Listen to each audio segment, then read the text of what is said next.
What's going on, everybody? How is everybody doing today? TES Pound here, and this is Keeping It Real, episode 13. Regardless if it goes on the TES channel or CragCinema channel, this is episode 13 of Keeping It Real.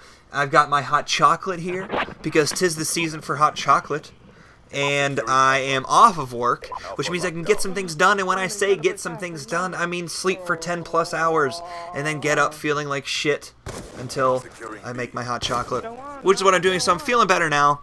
I got my Word document here. Let me pull it up real quick so I can talk to you guys about what I planned on talking to you guys about, which is, first thing is Big Shot Mods partnership. I'm sure you guys know that we have recently got a partnership or sponsorship from Big Shot Mods, as you can probably tell from the intros on our episodes, videos, montages, whatever. And that is amazing. I just want to talk to you guys about them real quick. I've dealt with the three, I want to say, head honchos of the company: Doc's Prom, Chris, who is their production guy and the design artist for Big Shot Mods, and Sarah, who's Chris's wife, who is, I want to say, the PR/customer service person. She's, anytime I had an issue and sent an email to Big Shot Mods or had a question I needed answered, she was always the person for that. I talked to Chris personally whenever I told him my design for my controller. He's an extremely nice guy. And Doc's Prom, who I know the most, and Doc's Prom is an extremely professional, extremely nice guy, and the reason that, I'm pushing Big Shot Mods so much is not just because of the sponsorship, but because they, above any other controller company out there, helped me get my brother a controller. I got a controller for Crag for Christmas, which I gave him already because he'd have figured it out eventually, so I just fucking gave it to him, and it's so fucking awesome. I didn't want to wait like a month and a half to give him this controller. I was like itching to do it, so I gave him the controller. And what happened with other companies was some people would say that they didn't do PS3 controllers, but they would do it for me if I paid more. I told them I would, gave a design and everything. Needed a few days to get the money, got the money together, and then told them I was ready to order, and they said that I couldn't do it. Other people wouldn't answer me. They wouldn't answer their office phones. They wouldn't reply to emails. Just other people being extremely unprofessional. And then here comes like a bird picking me up on its wings. Comes Doc's Prom and Big Shot Mods, sweeping me up from my feet, or sweeping me off my feet, to just give me the beauty that is Big Shot Mods, and the professionalism and their complete like, the thing about other companies is everybody's looking for, I don't want to say YouTube fame, but I'm going to say YouTube fame. They're looking for money. They're looking for all this shit. Whereas I talked to Prom, he's not a kid, man. He's not a fucking kid. He's a mature adult, and he knows that this controller thing is more of a business than anything else, and that's what I love about them.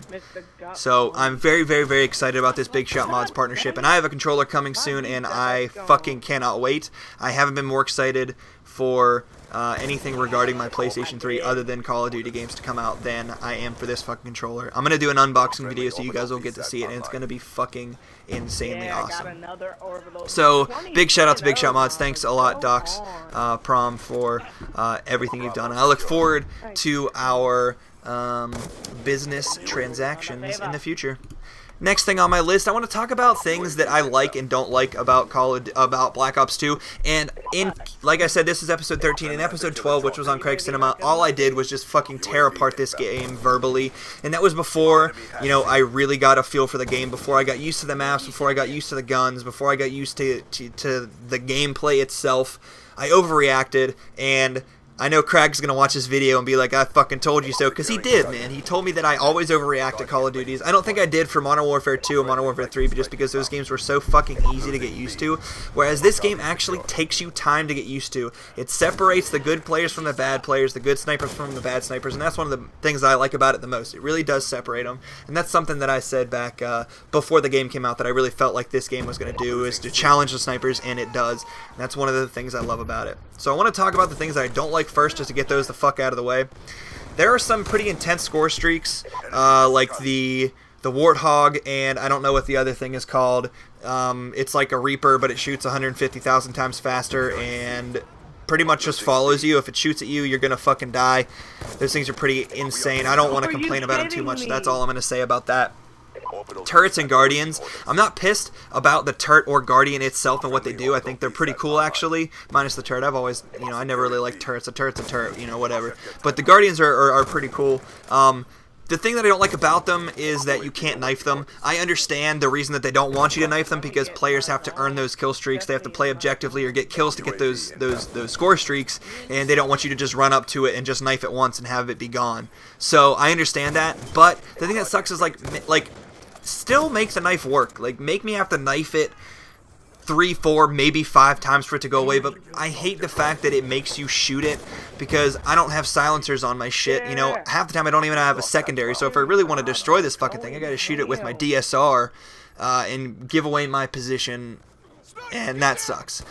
Let me knife it 4 or 5 times. Another thing right now, I don't even have this on my list, but I'm looking at the fucking kill cam, and that asshole has a target finder. Target finder's fine, whatever, it's 2025, that's cool, you know, it's an advanced thing, but don't make it last the whole time, because I've been killed by assholes sitting in the back of their spawn staring down their target finder, which is on the whole time, so anytime you run through the screen, it's going to grab you, so it's like unlimited UAV for them, you know what I mean? They can camp and just have a constant UAV, and that's very fucking frustrating. Like, make it last like 5 seconds, make them scope out and have the fucking thing recharge or something, but having it last so long is very frustrating, and it's something that actually does kind of piss me off. I didn't want to complain in this video, but that's kind of what's happening right now, so I'm gonna rush through the rest of the things I don't like so I can get to the things that I like.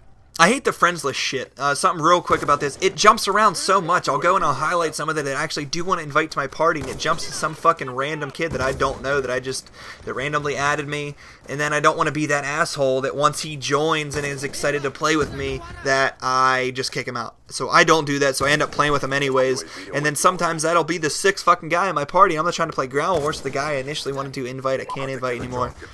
So that sucks, but dude, that shit honestly happened in Black Ops 1. That did happen. So I guess I'm used to it already. So whatever, you know. I'll just be more careful when I hit invite player. I hate people that have fucking dicks, cocks, and buttholes and shit in their emblem. Really, dude? You're gonna put a cock and going into a butt on your emblem? You're that childish? I don't think it's that funny anymore. Whenever Black Ops 1 was out and people were doing it, it was kind of funny at first, but then it just got really fucking old towards the end of that game. People come into this game and do the same fucking thing. Really, dude? You want me to know that you like putting your dick in people's butts that much? Grow up. Grow up, man. Get past it. That frustrates me. You know, but whatever. It's only an emblem. It's not like something in the game that pisses me off. It's just something that these douchebags do. Sorry if you're one of those douchebags. I don't mean to call you a douchebag. The last thing, I'm not, I don't know if you're expecting me to, but I'm not going to bitch about SMGs. I'm not going to bitch about shotguns being overpowered, because, dude, a shotgun is a shotgun. That's what it's fucking supposed to do.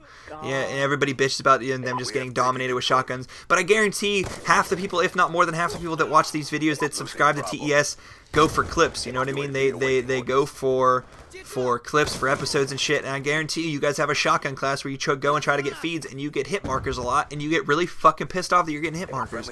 So don't bitch about you getting hit markers, then bitch when you're not using a shotgun and some dude's owning you with the same fucking gun and the same attachments that you had on your gun. And SMGs, I don't think, I mean, yeah, they might be a little overpowered, but at the same time, it's a video game, dude. There's always that gun, that genre, if that even makes sense, of guns that just destroy the shit out of you, and that's what people do, man. They gotta appeal to all different types of people. They gotta appeal to snipers, they appeal to tryhards, they appeal to people that play only objectively, and that's Call of Duty, man. You just gotta get used to it, and I'm honestly surprised you guys aren't fucking used to it now, and you're still bitching about that shit.